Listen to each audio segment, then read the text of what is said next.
नमस्कार, स्वागत है आपका इंडिया न्यूज़ इन खबर में और मैं हूं मनोज कुमार। पिछले 5 अगस्त को जब भारत ने जम्मू कश्मीर का संवैधानिक दर्जा बदला था, उसके बाद से पाकिस्तान ने जिस तरह की बयानबाजी शुरू की, तो पाकिस्तान के बयानबाजी को हालांकि लोगों ने अब गंभीरता से लेना कम कर दिया है या बिल्कुल बंद ही कर दिया है। जो कि जिस तरह के वहाँ के राजनयिक अनाप शनाप बयानबाजी कर रहे हैं, उसकी संजीदगी कहीं से भी दिखाई नहीं देती और उन बातों का कोई मतलब भी नहीं होता। अब तो पाकिस्तान में भी लोगों ने मजाक उड़ाना शुरू कर दिया है। दरअसल कश्मीर आवर पाकिस्तान ने मनाया था ये दिखाने के लिए कि कश्मीर की जनता के वो साथ है, लेकिन पूरी तरह से कश्मीर आवर का मजाक बन के रह गया। उस दौरान वहाँ के पाकिस्तान के एक नेता ने कहा कि हम इंडिया का बैंड बजा देंगे और वहीं पे कुछ लोगों ने मजाक उड़ाते हुए ट्वीट किया, कुछ लोगों ने इस तरह के वीडियोस जारी किया और ये कहा कि हाँ बिल्कुल, अब चूँकि भारत में शादी ब्याह का मौसम आने वाला है तो बैंड बजाने वालों की कमी होगी, इसलिए यहाँ के नेता जो बयान दे रहे हैं वो बिल्कुल सही बयान दे रहे हैं। एक और बड़ा ही हास्यास्पद बयान दिया है शेख रशीद, जो कि रेल मंत्री हैं पाकिस्तान के। उन्होंने कहा है कि जो पाकिस्तानी सेना है उसके कहने पर वो बयान देते हैं और अब उन्होंने बयान दिया है कि हमारे पास यानी पाकिस्तान के पास 150 से लेकर 250 ग्राम तक, गौर कीजिएगा 150 यानी 150 ग्राम से लेकर 250 ग्राम तक परमाणु बम है। किलोग्राम के मतलब 250 ग्राम के परमाणु बम हमारे पास है। हालांकि परमाणु बम के बारे में बताया जाता है कि लगभग 1400 टन का एक परमाणु बम होता है, जो कि हिरोशिमा पे या नागासाकी पे गिराया गया था जिस वक्त अमेरिका ने 1945 में गिराया था।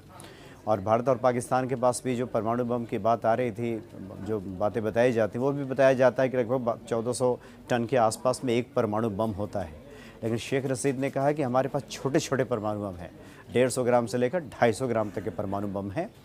और भारत ने अगर पीओके की तरफ आंख उठा करके भी देखा, यानी पाक अधिकृत कश्मीर की तरफ आंख उठाकर अगर भारत ने देखा या लाहौर के बारे में सोचा, तो ये छोटे छोटे बम हम चलाना शुरू कर देंगे। तो ये बड़ा ही हास्यास्पद ये बयान के तौर पे इसे देखा जा रहा है शेख रशीद का। हालांकि शेख रशीद वही हैं जिन्होंने भारत और पाकिस्तान के बीच में कब युद्ध होगा, कब परमाणु युद्ध होगा, उसकी उन्होंने तारीख भी मुकर्रर कर दी थी, बता दी थी कि अक्टूबर-नवंबर महीने में भारत और पाकिस्तान के बीच में इस तरह का परमाणु युद्ध हो सकता है। उन्होंने इसकी भी घोषणा की थी।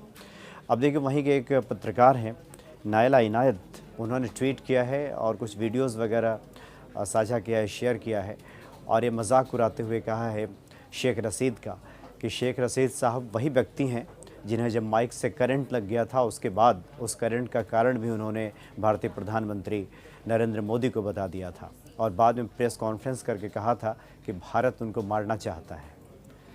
इस पे नायला इनायत ने अपने ट्वीट में लिखा है कि आपको मारने की ज़रूरत क्या है, आखिर आप इतना बढ़िया मनोरंजन मुहैया करा रहे हैं भारत के लिए, इतना बढ़िया एंटरटेनमेंट की व्यवस्था करते हैं आप भारतवासियों के लिए, तो आपको भला कौन मारना चाहेगा।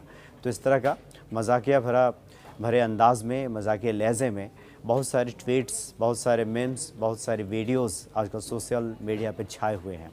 कहने की तात्पर्य यह है कि जो पाकिस्तान के नेता हैं उनकी संजीदगी कहीं से नहीं दिखती और उनका मस्खरा भरा जो रवैया है, अंदाज है, वो अब लोग काफ़ी चटखारे लेकर बयां कर रहे हैं। खुद पाकिस्तान के लोग भी अब समझने लगे हैं कि जो पाकिस्तानी नेताओं के जो बड़बोलेपन है उसका कोई मतलब नहीं है, ये महज एंटरटेनमेंट के लिए है, ये मस्खरी के लिए है, ये सिर्फ मजाक के लिए है। इसमें कहीं कोई संजीदगी नहीं है, कहीं कोई व्यवहारिकता नहीं है और कहीं कोई जो सरकार का एक दिखता है, एक संजीदगी दिखती है सरकार और उसके नुमाइंदों की बातों में, वो कहीं से भी दिखाई नहीं देता। तो कुल मिलाकर कश्मीर के मसले पर भले ही पाकिस्तान अपनी मुखरता प्रकट कर रहा हो, लेकिन दुनिया अब उसे संजीदगी से नहीं लेती, कोई भी इस बात को गंभीरता से नहीं लेता और बस एक मस्खरे भरे अंदाज में लोग इसको एंजॉय कर रहे हैं। फिलहाल इतना ही, नमस्कार। इन खबर चैनल को सब्सक्राइब करें और बेल आइकन दबाना ना भूलें।